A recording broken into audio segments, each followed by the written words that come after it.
All right, so here's the big Celtics-related question for you. They've got a $28.5 million trade exception right now. Yeah. Danny Ainge was able to finagle, I guess is the best word, after losing Gordon Hayward.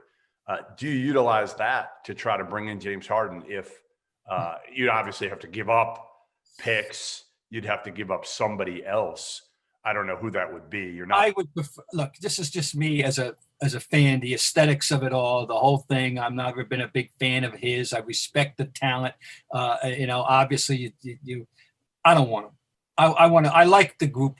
Yeah, I'm speaking strictly as a fan here. I like the group we've got. I want to try to win with this group. I want to augment this group I don't know what they need. Maybe they help themselves in the draft enough. I don't know. We don't know whether there's going to be any instant plasma supplied by Neesmith or even Pritchard. I don't know. And but I like what we got, and I definitely like picking up Tristan Thompson. And he's hurt at the moment. It's just hammy. It doesn't appear that it's not supposed to be serious, but he's not practicing at the moment. Anyway, I hope not. I hope Danny doesn't go in that direction. I don't know what their plans are. You can whack that thing up though, right? That 28.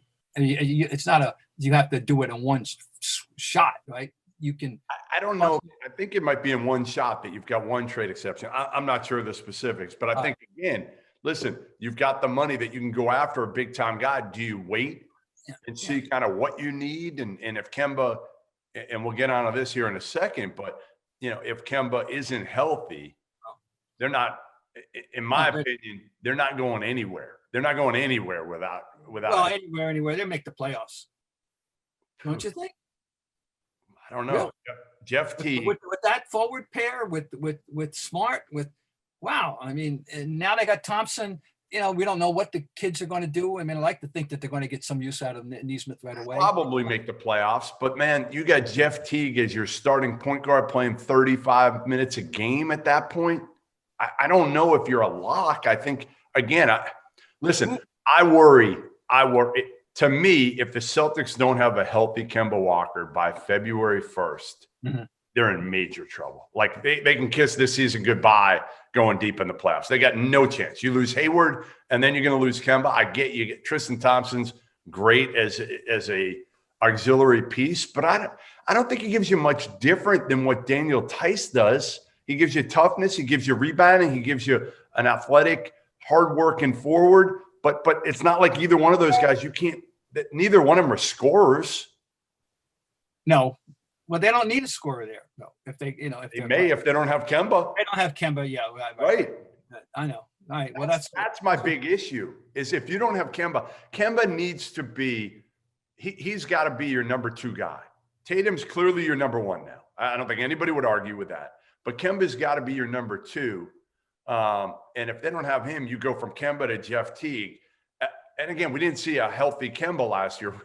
We remember Kemba as, man, he just wasn't very good in the postseason. We forget Charlotte Kemba. And if you have Charlotte Kemba, to me, then this team has a chance to come out of the East. Without Charlotte Kemba. All right. So I agree with that, but I still don't think they're a disaster. I think they're still a good team. Good team. But not. Again, are you better? I mean, you put it on the list. If it were, I'm just trying to, rather than prorating how many W's with a truncated season, if it were an 82-game season, a non-Kemba could be a 45-6 win team. Yeah, I would agree with that. But look at it now. Without Kemba for half the year, let's say he doesn't come back till February 1st. So he's going to miss 2 months of a 72-game schedule. So what's that, a third of the year? No, not 2 months, 6 weeks, because they're starting on the 23rd of December. Okay, so you're right. So he'll miss. So I don't know how many games. Yeah, that would be, I don't know. I mean, I don't want to start trying to do math in my head. That's what I'm going to. So he'll miss 5 weeks, 6 weeks probably, before he gets 100%. It may be 2 months. Of course, they're going to compact the schedule. So it could be at least 15 games, I'm sure. And this is why the Jeff Teague signing was so important. I was a terrific signing. And if they can put him doing what he should, we know who he is. We know what he is, and he's a high quality it's a high quality auxiliary piece. He's a very useful auxiliary piece. And you're right. If he's going to make him if you're going to elevate him into a starter and a guy that you're depending on, then that's a different matter. but using him the way they projected, that was an excellent pickup. So let's go through, Bob, without a healthy Kemba. Tell me if they're better than any of these teams. Okay, without a healthy Kemba, like a 90% Kemba. Ready? All right. Start Milwaukee. No. Toronto. No. The Nets. We don't know. Probably. Okay, fine. Miami. No, clearly, not. No. So we got four there. Yeah. Philadelphia. Well, Philly's a mystery guess now. We think they solved that. They've done what they needed to do. We think. All right, let's see. But because I thought it would. Yes. I mean, yeah. Better than Indiana. Yeah. I think so. Yeah, I think Indiana is better without Kemba. Okay. So you got four clear. And one more to throw in the mix, an improved team, but is Atlanta. They're going to they're improved on paper. The good thing is even without Kemba, they're probably a lock for the playoffs. But you're talking about seventh, probably. Yeah, I understand. I agree. Well, that's and I'm all right. That's true. So I think we can agree on that. Yeah, it's important. There's no, I'm not going to argue. It's important. Now, again, can Teague be good enough for those, 20 games or so that you can go 12-8 and not really hurt yourself and be 7-13 and have to dig yourself out? Yeah. It's conceivable. It's conceivable. I mean, he's a solid pro. I'm all I can say. He's a solid pro. Tatum's got to turn himself into a clear top 10 player. Like he was a fringe top 10 player last year in the NBA. Yeah, in January he definitely was. Right. When we hit that wall, he was playing great basketball. And he came out of it playing really well. I have well. to tell you because you're president of the fan club. Yeah. Or at least you're a ranking officer. I know that. Like I'm a ranking officer at the Marcus Smart fan club, and you're a ranking officer. Well, that's another one. Listen. That's another one. Marcus Smart now has to be more consistent with his offense. He's going to have an expanded role with Kemba out, I think. And you're going to see him playing more of the point, which I give a lot of credit. I don't know how much we've talked about this, but I feel like Marcus Smart has come a long way in his ability to run a team.